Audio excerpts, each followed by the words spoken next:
Point Show. I'm Jimmy Evans. On today's program, I'm talking about two raptures. Are there two raptures? There's a lot of confusion about, is the rapture before the tribulation? Is it after the tribulation? Are there two raptures? I'll be talking about that.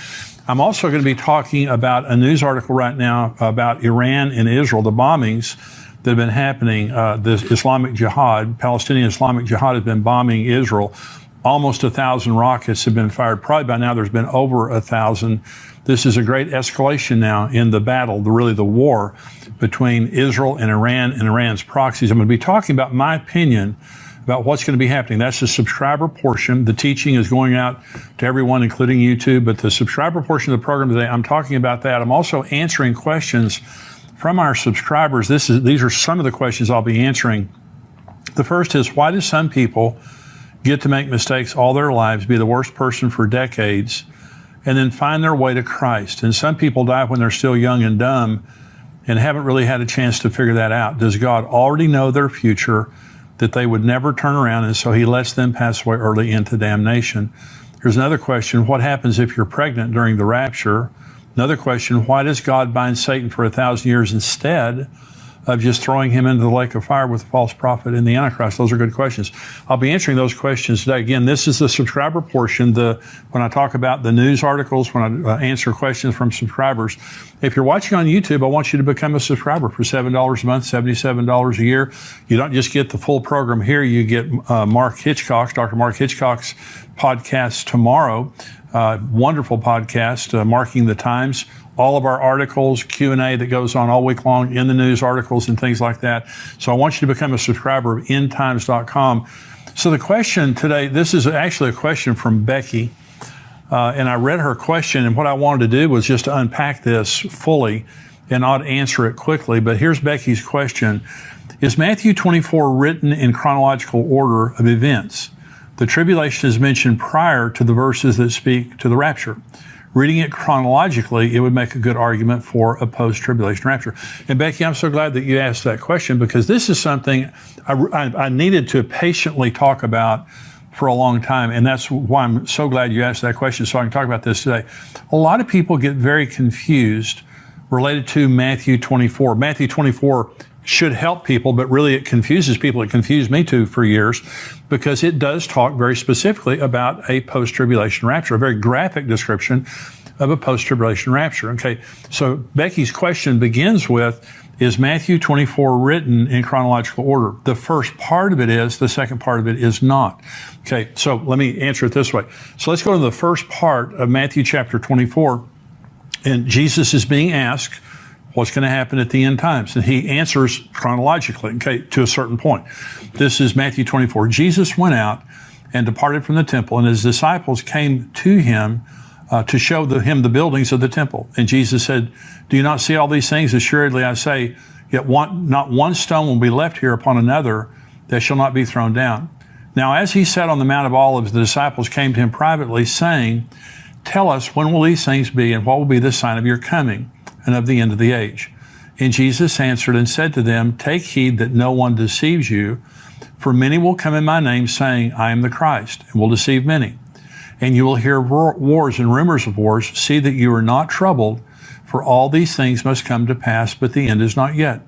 For nation will rise against nation, kingdom against kingdom, and there will be famines, pestilences, and earthquakes in various places. All these are the beginning of sorrow. So let's stop right here. So Jesus, these are the birth pangs. This is where we are right now. By the way, we're seeing many of these things happening right now, and the pieces of rebuilding the temple are in place. So if you want to see firsthand the places being discussed in these verses, many other key end times locations, plan to join Pastor Ed Young and myself this December for our tour of Israel.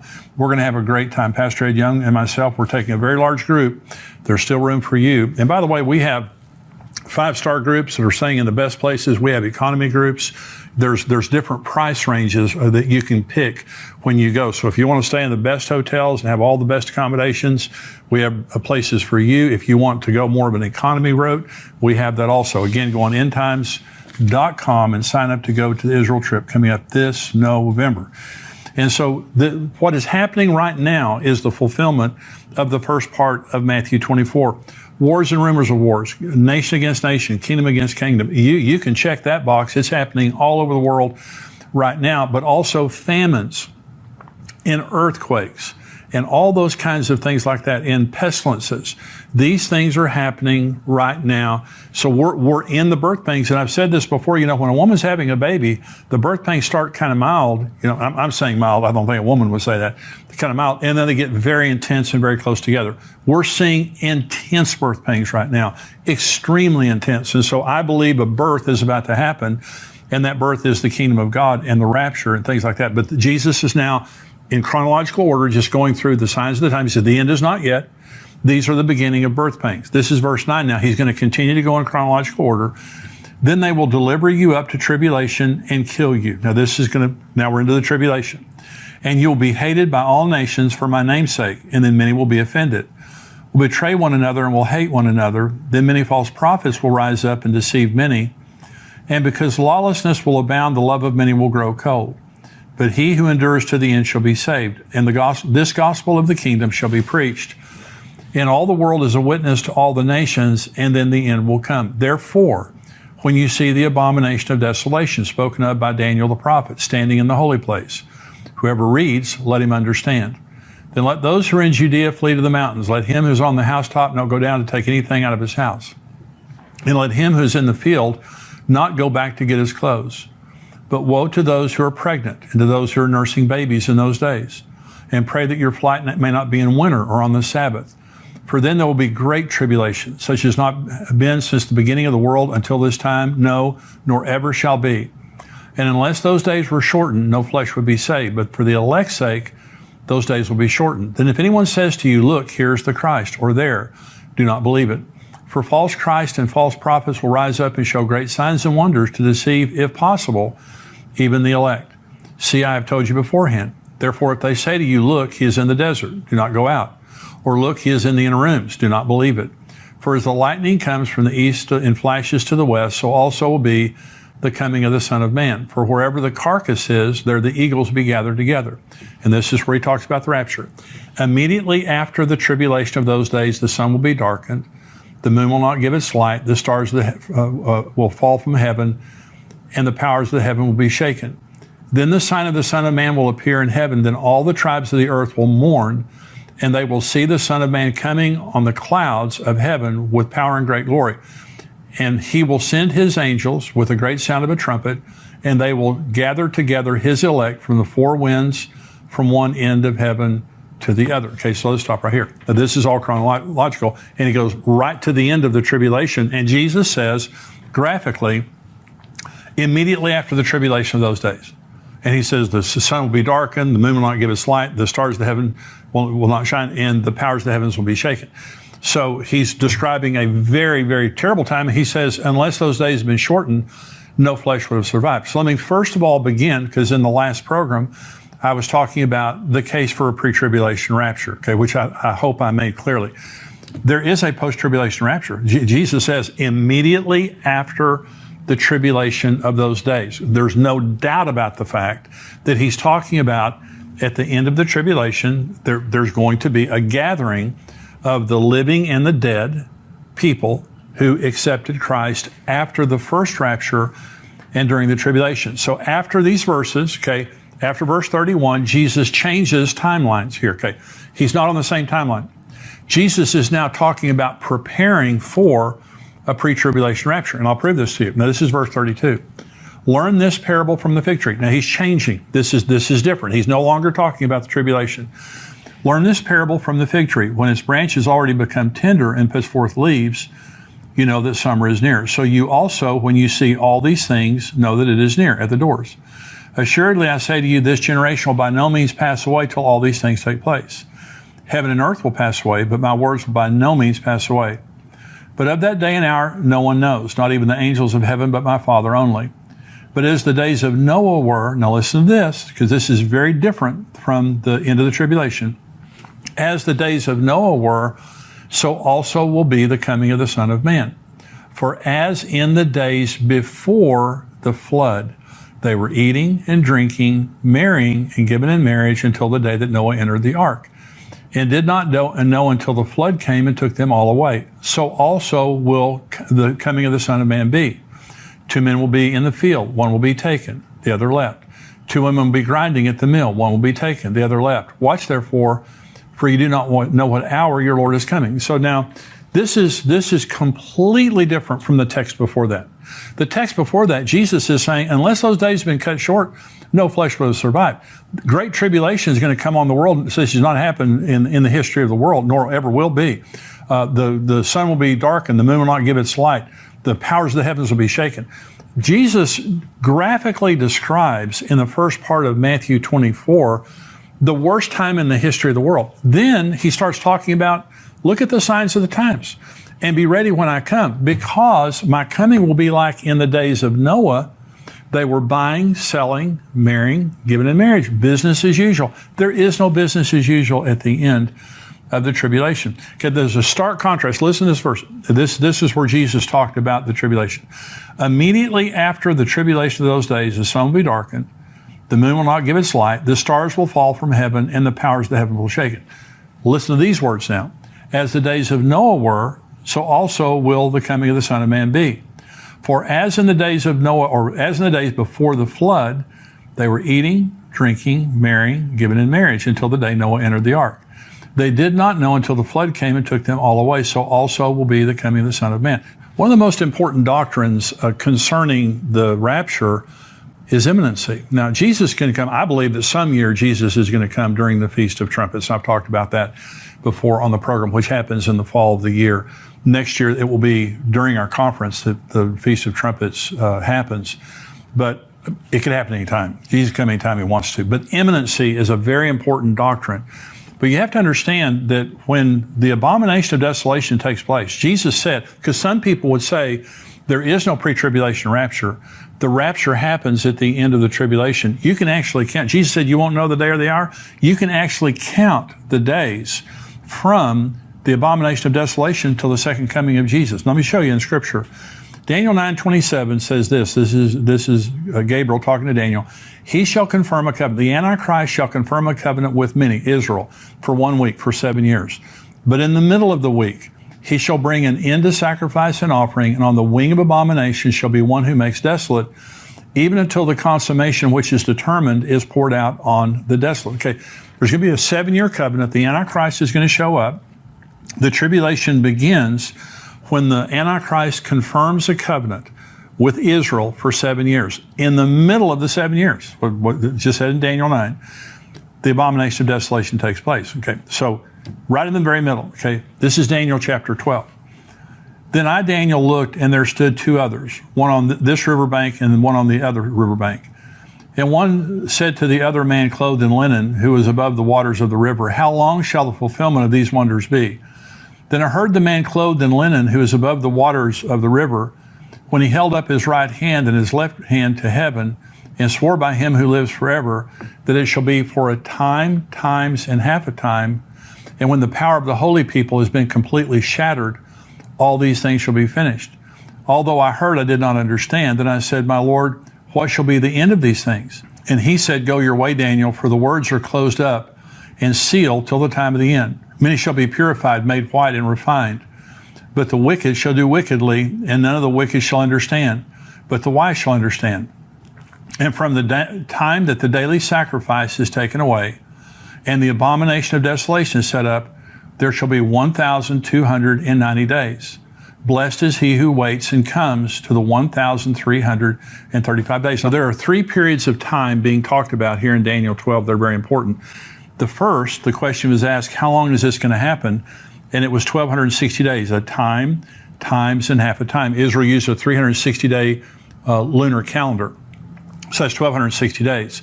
The second time here in verse 11, it says there will be 1,290 days. That's 1,260 days, 3.5 years, plus 30 days.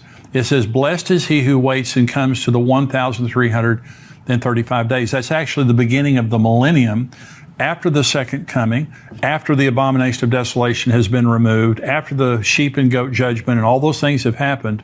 There's the inauguration of Jesus as king, and the millennial kingdom begins. That's the reason that there's a time difference. But here's what I'm trying to say. So Jesus said we wouldn't know the day or the hour. We're just told the day's right there. We are told exactly the timeline right there. So if you're alive during the tribulation, There is no imminency whatsoever. When you see the abomination of desolation, the entire world is going to see it all at the same time. According to Revelation 11, they're going to see the two witnesses get killed. They're going to see everything the Antichrist is doing. If you see it, you could literally take your calendar out and say, Jesus is coming right here. And so there's no imminency. So I'm saying, when you look at Matthew 24, and Becky was saying, it seems to me like, Matthew 24 is a good proof of a post-tribulation rapture. It sure is. Jesus graphically says there's going to be a post-tribulation rapture. Then he turns around and starts talking about the signs of the time. We won't know when he's coming, and it's going to be like the days of Noah, buying and selling, marrying, giving in marriage. Now understand this, at the end of the tribulation, there is no buying, selling, marrying, giving in marriage. Over half the world's population is dead. The earth has been under judgment after judgment after judgment, the worst of which are the bowl judgments at the very end.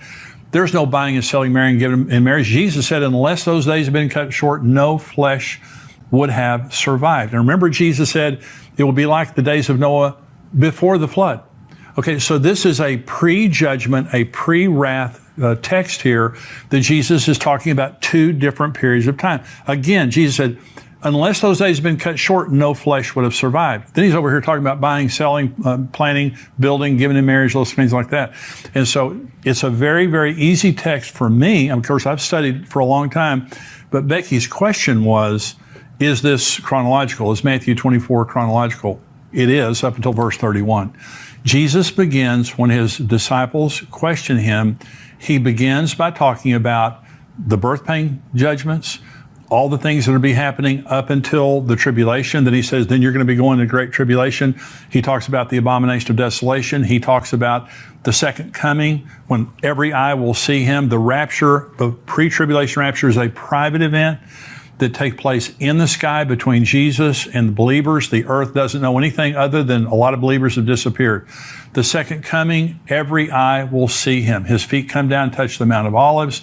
There's going to be, again, a great rapture of the saints, the living and dead saints. People have been saved during the tribulation. So when you read the full text of Matthew 24, you see a chronological account that Jesus gives from verse 1 all the way down until verse 31. Then he changes and said, look at the signs of the times. Look at the fig tree. All these things happening. It's going to be like the days of Noah. So I believe that there's going to be, at any time now, because again, imminency. Right now, we don't know. Even if Jesus comes during Rosh Hashanah is a 2-day feast. You still don't know the day or the hour. Even if you knew. And by the way, Rosh Hashanah is known as the day that no one knows by the Jews. That's one of the ways that they talk about the Feast of Trumpets. And so I believe some year Jesus is going to come during the Feast of Trumpets, but he could come anytime he wants to. Okay, I could be wrong about that. And by the way, the fulfillment of the Feast of Trumpets could be the Matthew 24 rapture at the end of the tribulation, because Jesus said he's going to come with a trumpet then too. I believe in imminency, and I believe that we need to look at Scripture very carefully. So Matthew 24 is chronological up to verse 31. Then it's not. Jesus goes back to before the rapture of the church, a pre-tribulation rapture that he graphically describes there. And so that's what I believe. There are two raptures, one before. So if you're confused and you think you have to choose either a pre-tribulation rapture or a post-tribulation rapture, you don't have to choose. There's two of them. Why is there two? Because there's two groups going. There's the church today. I'm a part of the church. If you're a believer in Christ, you're a part of the church. Okay. When the rapture comes, we're all going to be gone from here. But then after the tribulation begins, Revelation 7 talks about a massive revival that takes place during the tribulation. There'll be many people martyred and many people that die of the judgments that happen during the tribulation. But the good news is they're saved. Some people will actually survive on the earth, the tribulation. One way or the other, at the end, they're going to be gathered up just like we were. They'll be a part of the church. They'll rule and reign with Jesus for 1,000 years. And so that's what I believe. I believe that Matthew 24 is another text that very graphically describes a pre-tribulation and a post-tribulation rapture. I want you to be a part of the first group. And I want to remind you, we have the book. My daughter and I wrote a book called Where Are the Missing People? It's a book to leave behind. It's that you put it on your coffee table or on your nightstand in your car, your apartment, your dorm room, your office, wherever. It's something that you just put there because when the rapture happens,